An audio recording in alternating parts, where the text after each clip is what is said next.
Tonight. We just find it hard to believe that you can provide a service equal to what can be done out of a pharmacy in the local town. A contract between a pharmacy and long-term care facility in Cut Knife will not be renewed, and it has residents voicing their concerns. Plus, this is a state-of-the-art learning center. There's nothing else like it in the country. After 6 months of construction, the new Dairy Learning Center at Lakeland College is officially open, and the old boat was essentially a fishing boat that we used, we put our equipment in. Cold Lake RCMP show off their new patrol boat. This is Newcap News with Nicole Stilger. Good evening and thanks for joining us. The pharmacy in Cut Knife has been supplying medication to the town's long-term care facility since it was built 30 years ago. But come October, the medication will now be supplied out of Battleford. As Michaela Henschel reports, residents are concerned that the business and patients will be taking the hit. The local pharmacy has held a contract to supply prescription medication to the long-term care facility in Cut Knife since 1987. When the contract was up for its 5-year renewal, Prairie North Health Region posted an open application. We went through a competitive open process. We posted a request for proposals on SAS tenders in December of 2016. We established an evaluation committee comprised of representation from the different facilities that would be impacted by these contracted services. Dana Carlson purchased the pharmacy 8 years ago, taking over the contract. In a town of only 600 people, he's concerned about the impact this will have. It's going to hurt the business. You know, it's a loss of volume. We've been servicing the home since 2008. Obviously, we like to keep it local, and the big concern for us is the size of the demographic area and what we can draw from. And the care home is just a big part of that. Locals say they just want to know why. We just find it hard to believe that you can provide a service equal to what can be done out of a pharmacy in the local town where it can be 10 minutes away to get a prescription. Residents here are clearly concerned, and when they reached out to Prairie North Health Region, they were told the answers were transparent, but they say it's been anything but. One of the requirements in the proposal was a specific packaging system that the local pharmacy doesn't currently do, but Carlson told Prairie North that it would be implemented to meet requirements. It was part of the proposal process, complete with photos and install dates and that sort of thing. So no, I don't think automation was at all a factor because I offered it and I was willing to pay for it as well. The pharmacy awarded the new contract is approximately 50 kilometers from the care facility. Medication could take up to 24 hours to be delivered, and counselors say that's too long. Let's say one of the doctors happens to wander through there and there's a patient that's requiring a change in a medication such as one of your antibiotics. They may be starting to show signs of something like pneumonia. They're going to prescribe a drug, and 24 hours, is that a good enough response time to have decent health care over there? I'm sorry, I don't agree with that. Prairie North Health Region say they're confident the new pharmacy will be able to meet all patient needs. We believe that the outcome of the process, that the new providers will be able to deliver and meet all of the requirements that were set out as part of the request for proposals. Cut Knife residents are frustrated that they aren't being heard and that this loss affects everyone. As some of these businesses disappear, the community disappears. Michaela Henschel, Newcap News. A new state-of-the-art dairy learning center is officially open at Lakeland College, and it's giving students the ultimate hands-on experience. Gerard Lampow finds out how the local supply is being managed. And it was 4 years ago, October, I received a phone call from a student here at the best agricultural college in Canada. Yeah. After 6 months of pouring concrete, emotions are running high at Lakeland College as the new Dairy Learning Center is officially open. This is a state-of-the-art learning center. There's nothing else like it in the country, and I'm proud that we're supporting Vermilion in leading the way in advancing the dairy industry here.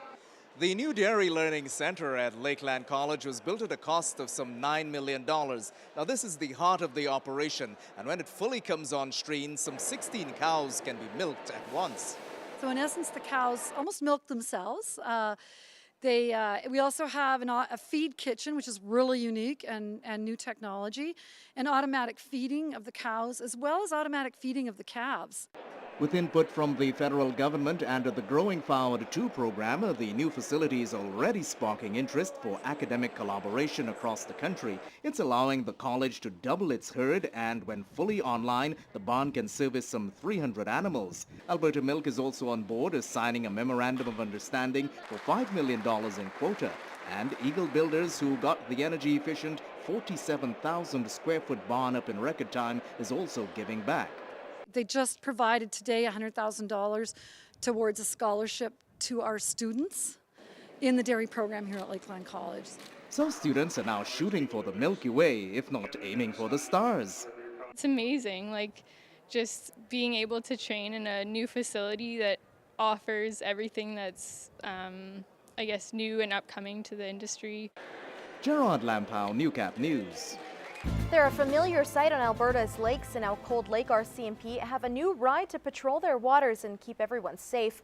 Brian Lentz has more on the upgrade. It's like a police vehicle on the water.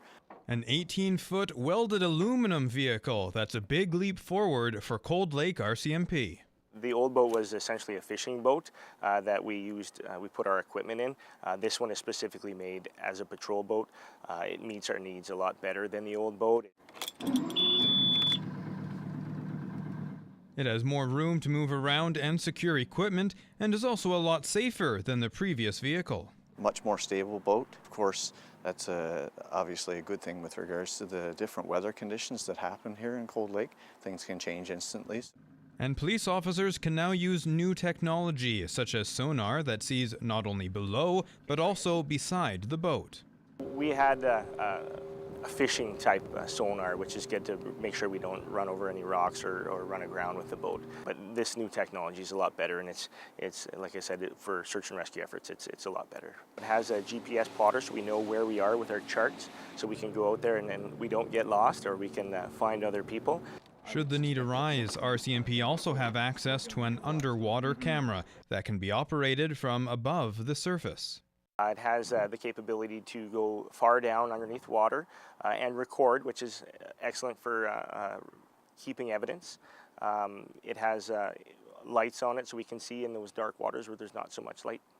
All of which will give police an edge when out on patrol. Brian Lentz, Newcap News.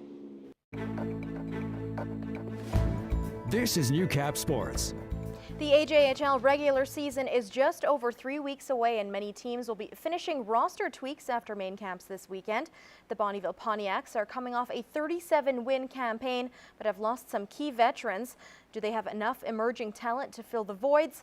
Josh Ryan and Lance Phillips break down what to expect from the Yaks in 2017-2018.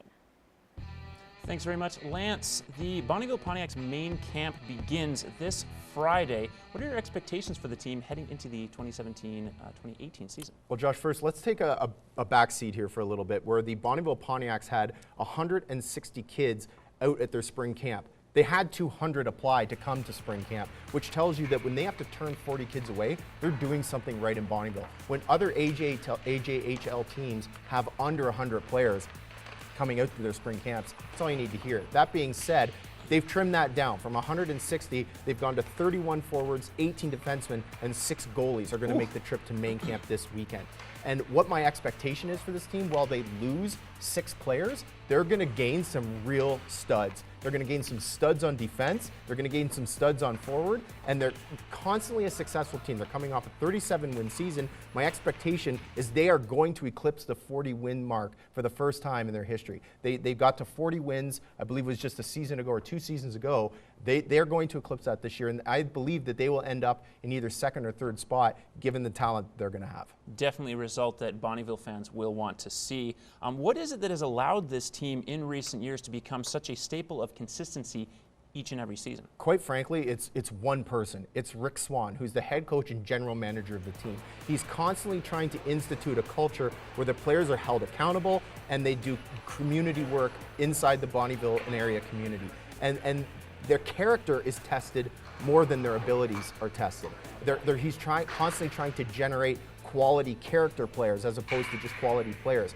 they've sent 43 kids to Division I schools since the 2012-2013 season, which is the second most in the AJHL and ranks in the top 5 of the Canadian Junior Hockey League. Rick Swan is the reason that the Bonnyville Pontiacs continue to find success, and as long as Rick Swan is a member of the Bonnyville Pontiacs, that team will continue to flourish for years to come. Yeah, and the Pontiacs will be in town to take on the Lloydminster Bobcats, September 15th for the season opener.